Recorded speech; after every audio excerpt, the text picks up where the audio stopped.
नाम है मंशिका और मैं लाई हूँ आपके लिए अनचाहा विवाह का भाग 5। अब तक हमने देखा था कि मौलवी जी द्वारा ये विवाह समाप्त हो चुका है। अब आगे थोड़ी ही देर में लड़कों वालों की तरफ से पंडित आ जाते हैं। पंडित एक दूसरे के हाथ पर हाथ रखिए। दूल्हे के हाथ पर दुल्हन का हाथ रखा जाता है। आयशा दिल की बढ़ती धड़कनों को संभालने की कोशिश करते हुए अपने कांपते हाथ प्रखर के कठोर हाथ पर रख देती है।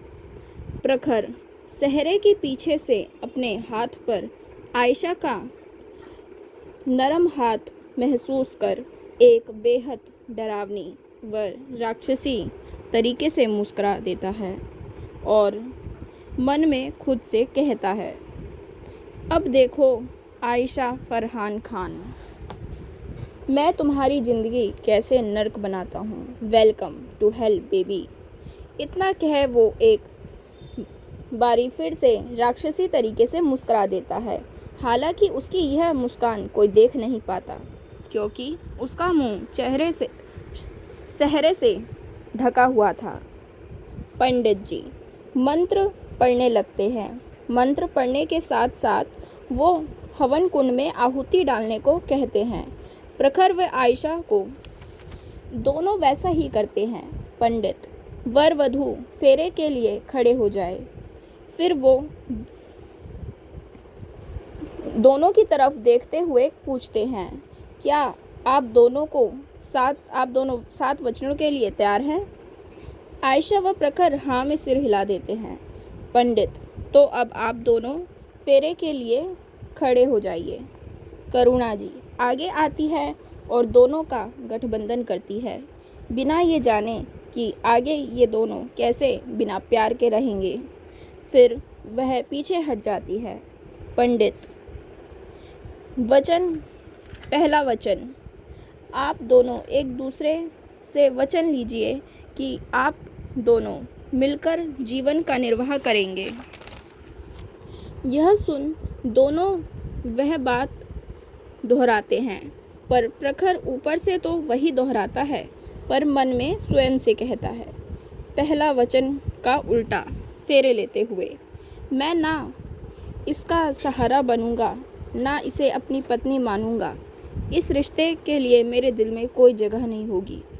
पंडित दूसरा वचन, दोनों एक दूसरे को मानसिक शारीरिक भावनात्मक शक्ति देंगे। आयशा व प्रखर वही दोहराते हैं पर प्रखर मन में, तुम्हारी शक्ति बनना तो दूर की बात है, तुम्हें बर्बाद न कर दिया तो मेरा नाम भी प्रखर प्रताप नहीं। पंडित दूसरा वचन, पति पत्नी मिलकर मेहनत व ईमानदारी से सदाचार का पालन करेंगे। दोनों वही दोहराते हैं पर प्रखर मन में कहता है, मैं वचन लेता हूँ कि मैं तुम्हें इतना दर्द दूंगा कि जिंदगी भर तड़पोगी। पंडित जी चौथा वचन दोहराते हैं। दोनों एक दूसरे के प्रति प्रेम व सम्मान और समझ बनाए रखने का वचन लेते हैं। दोनों पंडित का कहा दोहराते हैं। प्रखर मन में कहता है, मैं तुम्हें ना तो प्रेम दूंगा ना सम्मान। यह रिश्ता मेरे लिए सिर्फ एक औपचारिक है जिसमें दिल की कोई जगह नहीं होगी। वो हर वचन को ऊपर से तो वही दोहरा रहा था जो पंडित जी कह रहे थे, पर मन में आयशा की नफरत की आग जल रही थी, जिसमें जलते हुए वो आयशा से हजारों दर्द देने के वादे कर चुका था। और इस प्रकार दोनों का विवाह संपन्न हुआ। फिर पंडित ने वो शब्द कह डाले जिसके बाद से ही मासूम आयशा का जीवन बदल गया। पंडित यह विवाह संपन्न हुआ। आज से आप दोनों पति पत्नी हुए। करुणा जी व राधेश्वर जी ने दुल्हन का गृह प्रवेश किया और प्रखर बिना आयशा को लिए वहाँ से सीधा अपने कमरे में चला गया। आयशा वो तो पहले से ही डरी हुई थी और ऐसे में वो प्रखर के कमरे में कैसे जा सकती थी। करुणा जी दूध आयशा को पकड़ाते हुए कहती है, प्रखर के स्वभाव ऐसा ही है बेटा, तुम्हारे प्यार से तुम उसे बदल दोगी, मुझे पूरा भरोसा है। जाओ, कमरे में प्रखर इंतज़ार कर रहा है।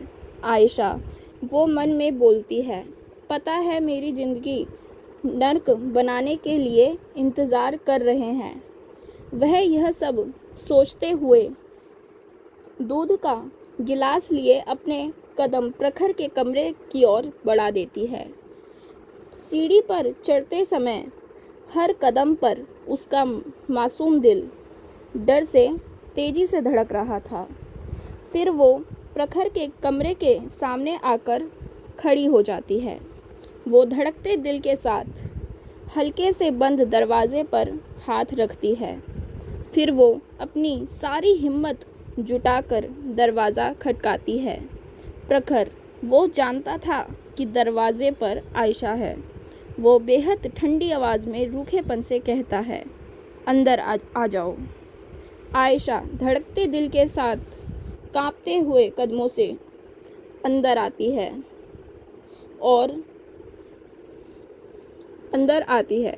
प्रखर जो फ़ोन देख रहा था अब उसकी तरफ देखकर व्यंग्य भरी मुस्कान देता है और कहता है, वेलकम टू हेल बेबी।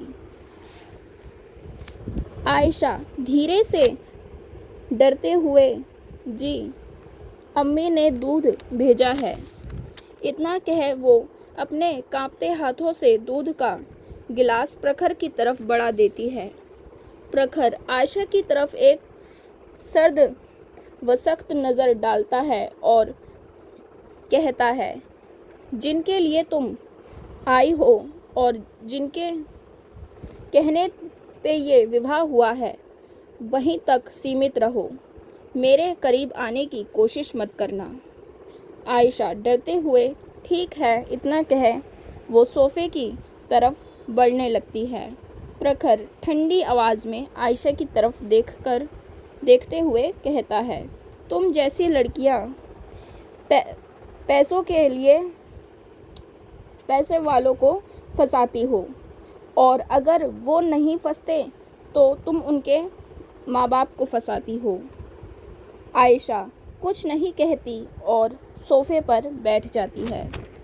प्रखर, और हाँ, ये मत सोचना कि मैंने अगर मौलवी के सामने ये शादी स्वीकार की है या पंडित के सामने 7 वचन लिए हैं तो मैं इनमें से कोई भी निभाऊंगा या तुम्हें अपनी पत्नी के रूप में स्वीकार करूंगा। याद रखना, तुम सिर्फ नाम की पत्नी हो। तो क्या मित्रों हो पाएगा? प्रखर को आयशा से प्यार, या फिर हो जाएंगे ये दोनों रास्ते अलग हमेशा के लिए? जानने के लिए देखिए अनचाहा विवाह सिर्फ और सिर्फ प्रिय हिंदी पर जल्द ही।